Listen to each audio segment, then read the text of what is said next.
La banda Ratt es recordada por ser una de las de mayor éxito en los 80, con canciones como Round and Round o Let It Down. Con una carrera exitosa quedó consolidada como una de las de mayor reconocimiento en el heavy metal. Por esta banda pasaron personajes interesantes de la talla de J.G. Lee o Michael Schenker. Sin embargo, la vida de uno de sus fundadores fue más compleja, pasando del éxito a la tragedia. En este video conocerás la historia del gran Robin King Crosby, una de las grandes figuras detrás de Ratt, su influencia y el trágico final de uno de los grandes del glam metal.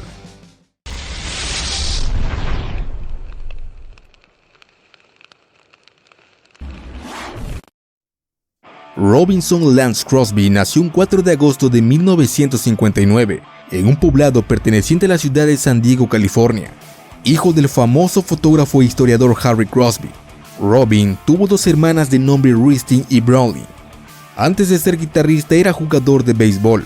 En los años 70 se unió a la banda Magmeda de su natal San Diego, con la que creó dos versiones que más tarde formarían parte del álbum debut de Ratt.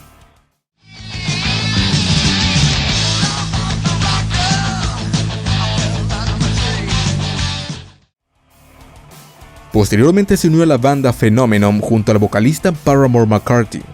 Con la banda Ratt en los 80 se convirtió en una de las piezas fundamentales, formando parte de la alineación más exitosa y compartiendo puesto con Warren DeMartini. Su álbum debut de 1984 fue un éxito rotundo, gracias a temas como Round and Round o I'm Insane. Esta última es Scene of the Crime, compuestas cuando aún estaba en Magmeda. Este álbum significó el inicio de una carrera que marcaría la década de los 80.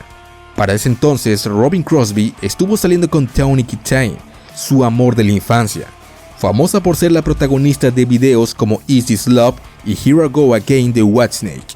En una entrevista llegó a mencionar que vivió junto a Robin y fue el estilista de su anterior banda. Ella apareció en la portada de su primer EP y en el primer álbum de estudio de la banda, así como también en el video Back for More. Sin embargo, el guitarrista llegaría a mencionar más adelante que todo terminó cuando ella comenzó a salir con el entonces jugador de fútbol americano O.J. Simpson. He wasn't happy about her seeing other people at all, regardless of who it was. Robin says O.J. was particularly angry that Tawny continued to see him. I heard that he had told her that he didn't want her seeing that damn rock and roller anymore. Para su segundo álbum Invasion of Your Privacy, la dupla entre el vocalista Stephen Pearcy y Robin destacó en la escritura y composición. De este álbum sobresalen canciones como Let It Down y You're in Love. En la portada aparece Marian Rebate, y esta portada fue señalada por el Centro de Recursos Musicales de Padres, ya que afirmaban que incitaba a una parafilia. Este álbum, a pesar de no ser tan exitoso como su álbum debut, continuó con el crecimiento de la banda, que dio diversos conciertos por Estados Unidos y compartiendo escenario con bandas emergentes como Iron Maiden. En el tercer álbum de Ratt, Dancing Undercover, aunque las contribuciones del guitarrista continúan siendo importantes, en el sonido, este se inclina más hacia Warren DeMartini. El propio guitarrista aseguró esto en una entrevista de 2022, cuando se le preguntó acerca de si Robin le tomó importancia al hecho de que la atención se centrara más en él. En 1986, la banda se embarcó en un tour junto a Poison, Cinderella y Quiet Riot. Al año siguiente, Robin se casó con la modelo de Playboy Lori Carr. Sin embargo, conforme se acercaba al fin de la década, las cosas también comenzaron a cambiar dentro de la banda. En noviembre de 1988, la banda lanza su cuarto álbum de estudio, y el que sería el último en el que Robin contribuiría de forma significativa. Este álbum también fue el último con el productor Beau Hill, que produjo sus álbumes anteriores y fue pieza fundamental para el éxito de la banda. Ya para ese entonces las cosas de forma interna comenzaban a volverse tensas entre la cercanía del fin de la década y el intento por volver a los años dorados. Durante su quinto álbum de estudio, ya con un nuevo productor, las aportaciones de Robin a comparación de los primeros álbumes fueron mínimas. Luego se supo que entró a rehabilitación. Este álbum, a pesar de contar con una power ballad y la participación de Bon Jovi como corista en una canción, al igual que el guitarrista alemán Michael Schenker, se convirtió en el último con Robin King Crosby, y al mismo tiempo con la alineación clásica que tanto fue aclamada por sus fanáticos. Robin, a pesar de su adicción, participó en la gira de promoción del álbum. Sin embargo, esta se convirtió en su peor pesadilla, y cada vez fue empeorando, no solo afectándolo a él mismo, sino también a la propia banda. Robin después llegaría a sincerarse admitiendo que consumía bastante droga en esa época, antes, durante y después de los conciertos.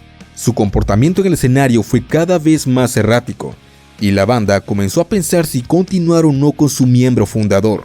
Finalmente decidieron echarlo para que ingresara nuevamente a rehabilitación. Su último concierto con Ratt fue en la ciudad de Osaka, Japón, en un concierto que es recordado por la mala afinación de Robin en 2 canciones.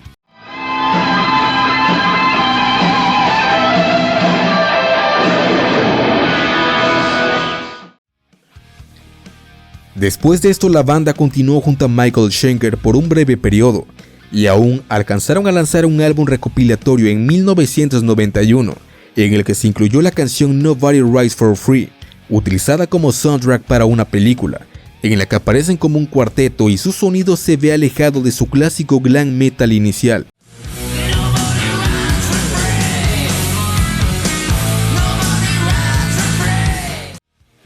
Al poco tiempo, el vocalista Stephen Pearcy abandona la banda para formar un supergrupo llamado Arcade, y con esto Ratt se disuelve por primera vez. Mientras tanto, el guitarrista Robin Crosby estuvo en algunos proyectos musicales y como productor de una banda. En 1991 se había divorciado de Laurie Carr, después de solo unos cuantos años de casados sin haber tenido hijos.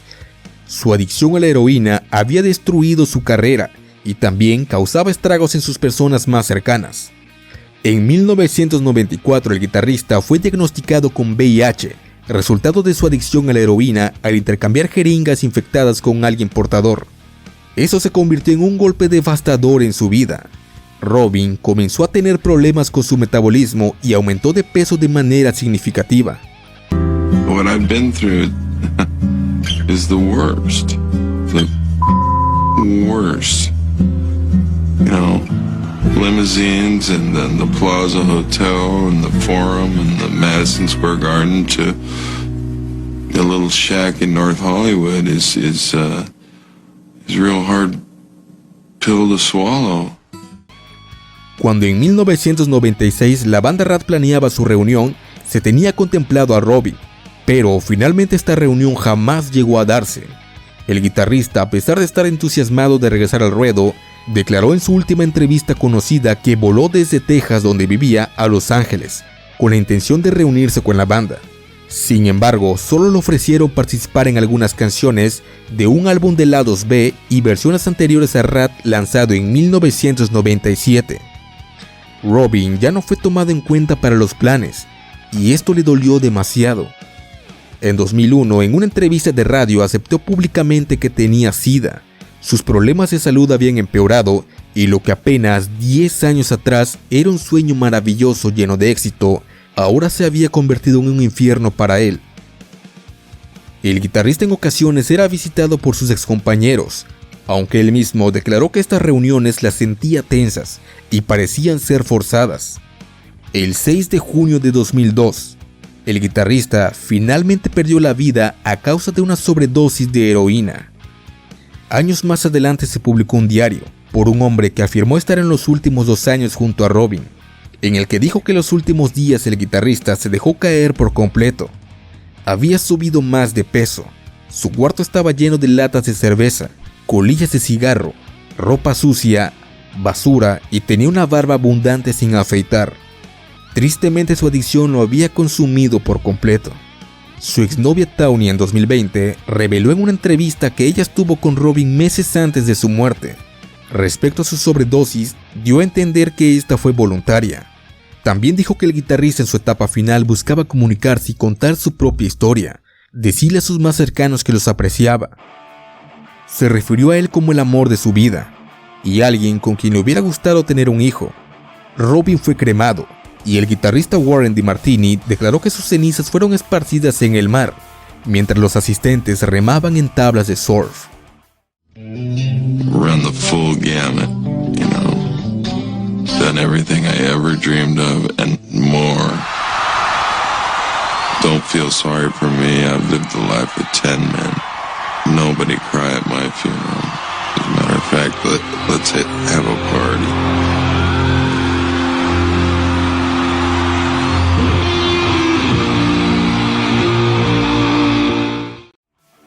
Como siempre, no olvides compartirnos tu opinión en los comentarios. Suscríbete, dale like y comparte este video si te gusta todo lo relacionado al mundo del rock y metal. Por mi parte ha sido todo, hasta la próxima.